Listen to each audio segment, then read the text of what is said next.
Fala, nono ano, mais um vídeo. Hoje a gente vai corrigir as páginas 13, 14 e 15, tá certo? Beleza? Vamos lá, acompanha comigo. Exercício número 1, beleza? Eu vou lendo aqui e vocês vão comigo lendo e eu vou respondendo e vocês vão entendendo e eu vou debatendo o conteúdo que está no exercício, tá certo? Acompanha aí.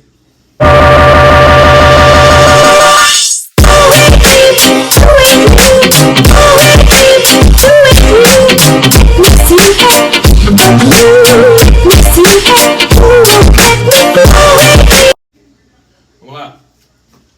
Os depoimentos a seguir, escritos por combatentes que lutaram na Primeira Guerra Mundial, nos permitem imaginar como eram as condições de vida dos soldados na frente de batalha. Aí vai ter o depoimento 1, depoimento 2, tá certo? Para o vídeo não ficar muito longo, eu vou pular os textos e vou logo para a pergunta, certo? Letra A. Compare os dois relatos. Que impressões cada um deles provoca no leitor? Apresente os pontos em comum. Vamos lá. No texto 1, impressionam as descrições de morte e destruição, bem como a aparente indiferença dos sobreviventes diante delas. E o texto 2, apesar de um tom de humor, é um exemplo das difíceis condições de vida nas trincheiras. Esse aspecto insalubre, no entanto, aparece nos dois relatos. Gente, obviamente a gente tem um caso de textos abordando o que foram as trincheiras, certo? Pensa no seguinte, no local, por exemplo, houve muita gente que quase perdeu o pé, ou chegou a perder o pé em prática mesmo, porque a pessoa chegava a um ponto onde o pé dela ficava ali encharcado numa bota fechada que ela não podia tirar, às vezes dava um monte de tipo de bactéria que podia fazer com que ela danificasse o pé. De forma mais prática, o que ocorria é que muita gente pegava muita doença e morria na guerra dentro da trincheira sem ser atingido por uma bala. Vamos para a letra B. Apresente as consequências que essas experiências podem ter trazido para os combatentes que sobreviveram ao conflito. Vamos lá.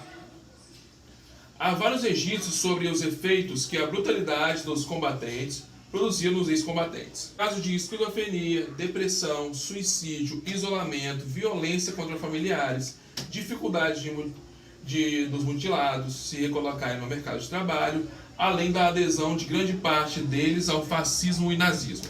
Então eu vou debater um de cada vez, tá certo? Vamos lá. Caso de esquizofrenia. A gente tem muitos relatos reais de hoje em dia. Eu falo hoje em dia porque pessoas que estão vivas até hoje, que vieram de guerras muito próximas, guerra do Irã, guerra do Vietnã, soldados americanos, né? Que chegam, voltam da guerra e não voltam mais como a mesma pessoa. Essa pessoa volta com problemas psicológicos. Por que problema psicológico? Porque você foi para uma guerra sabendo que você talvez ia correr de momentos que você ia lutar contra outros homens, né? Um homem armado, você com um objetivo, ele com outro, ok? Não concorde com uma luta armada. É mais por uma questão mais prática do que como é uma guerra em si, né?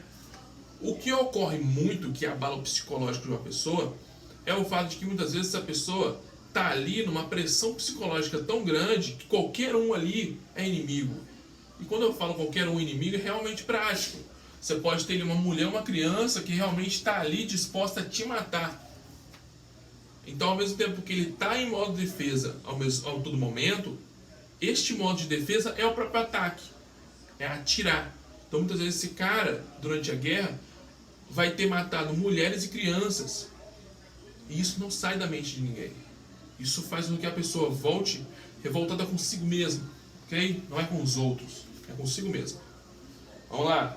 Outro ponto, depressão, óbvio. A pessoa passou por momentos muito difíceis, né? Viu gente morrendo, matou gente que às vezes não era realmente o inimigo em si, né? Só estava no meio da guerra. Lembrando que muitas vezes uma guerra ocorre num espaço onde há uma cidade. Muitas pessoas acham que não vão sobreviver saindo da cidade, então preferem ficar.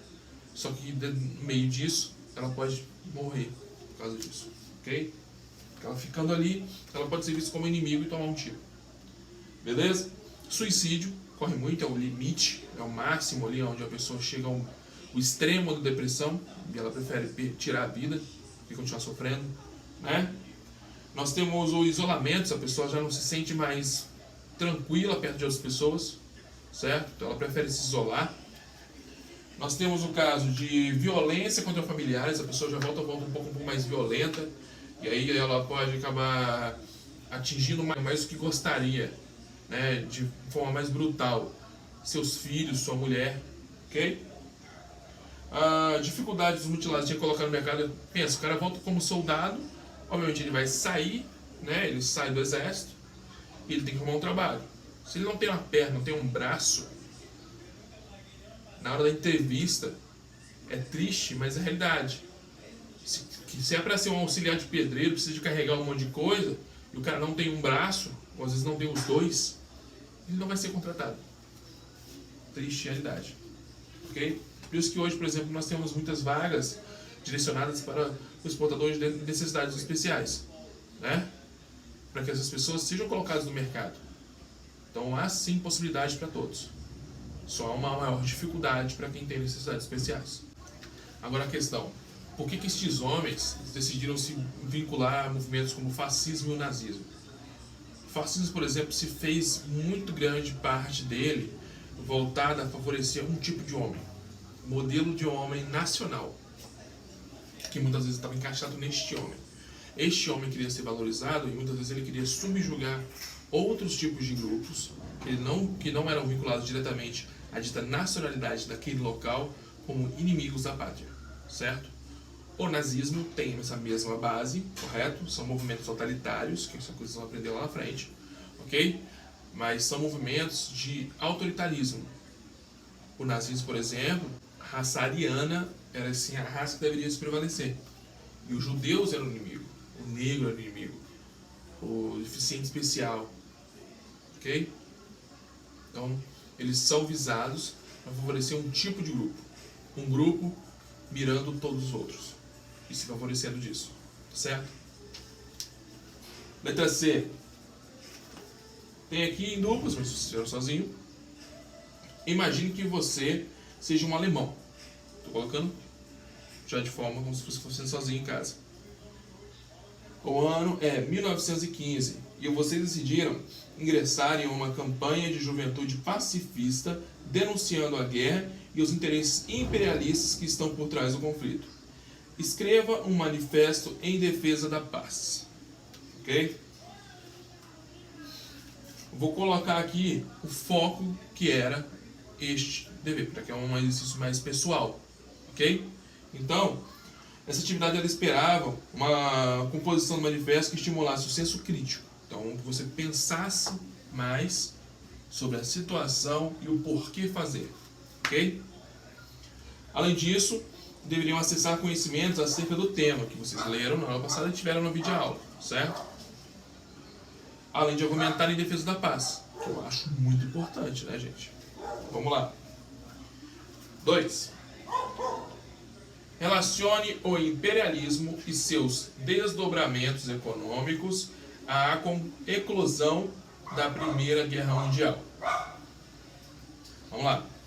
Entre os principais fatores da eclosão e da Primeira Guerra Mundial estão os conflitos imperialistas. O Império Britânico, por exemplo, foi perdendo supremacia econômica mundial para o rápido crescimento industrial do Império Alemão, o que acabou por originar uma intensa rivalidade anglo-germânica.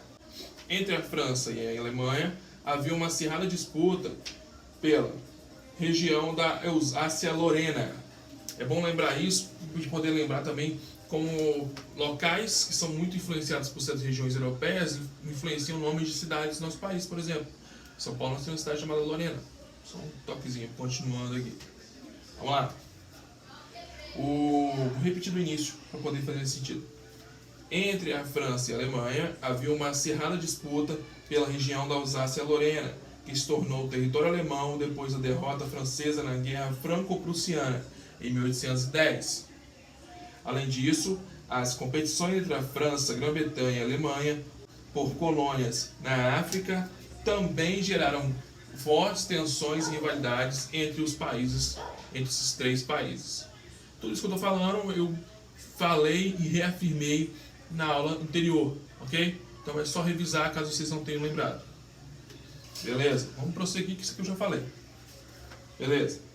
Explique qual foi o papel dos Estados Unidos na Primeira Guerra Mundial e os resultados para o país em sua participação no conflito. Vou dar a resposta, mas a gente também já falou no outro vídeo, então eu só vou prosseguir para a próxima pergunta. Certo? Vamos lá. Resposta. No início do conflito, os Estados Unidos se mantiveram neutros, fornecendo dinheiro e armas e artigos manufaturados aos países da Entente. Porém, em abril de 1917, ataques de submarinos alemães aos navios norte-americanos serviram de pretexto para que os Estados Unidos entrassem na guerra, combatendo ao lado da França e Grã-Bretanha. Por causa de seu poderio bélico, os Estados Unidos contribuíram para quebrar o equilíbrio de forças entre os dois blocos, facilitando a vitória da Entente em 1918. Ao fim do conflito, os Estados Unidos tornaram-se credores de muitos países europeus endividados, tornando-se a maior potência mundial. Isso tudo aqui eu já falei no outro vídeo e eu quero que vocês, caso não estejam lembrados perfeitamente, vejam o vídeo novamente, ok? Beleza? Apresente, 4 já, hein? Apresente o que foi o Tratado de Versalhes e cite pelo menos 2 consequências desse tratado para a Alemanha. O Tratado de Versalhes foi um documento assinado por Estados Unidos, França, Grã-Bretanha e Alemanha ao final da Conferência de Paris. Por que os outros impérios também não assinaram? Porque eles foram desmontados durante a guerra. Então não tinha quem assinar nesse período. Eles não eram mais aquele império. Ok? Isso eu falei na aula passada. Ao final da Conferência de Paris, em julho de 1919, que encerrou oficialmente a Primeira Guerra Mundial. Pelo tratado, a Alemanha foi responsabilizada pelo conflito e perdeu todos os seus territórios coloniais, além de ser obrigada a devolver as regiões mineradoras da Alsácia-Lorena à França e pagar indenizações de guerra aos países vencedores. Isso também já frisei na aula passada.